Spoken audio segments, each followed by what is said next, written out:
ক্ষতিগ্রস্ত আপনার কি অ্যালার্জি আছে হিন্দু ধর্ম নিয়ে? সত্যি কথা বলুন। না, আমার কোনো অ্যালার্জি নেই। তাহলে আপনি গরু খাচ্ছেন তার রাস্তায় সঙ্গে দাঁড়িয়ে, হিন্দু ধর্মের কি সম্পর্ক আছে?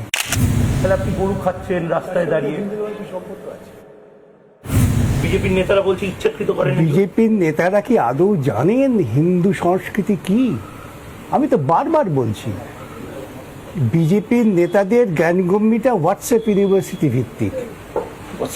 হ্যাঁ, ভারতবর্ষের প্রাচীন ইতিহাস যদি আপনারা দেখেন, কোথায় বলা আছে, কোন সময় বলা হয়েছে যে গোমাংস খাওয়াটা অপরাধ? এটা কিন্তু আগে- এটা প্রাইম টাইমে যাচ্ছে, যাবে, বাংলার prime time। আমি তো জানতে চাই। আপনার নামেও 5টা মামলা হতে পারে। আমার নামে 30টা মামলা হোক। হিন্দুরা গরু খায়নি কখনো। কে বলেছে আপনাকে? আপনি শাস্ত্র পড়ুন, বেদ উপনিষদ পড়ুন।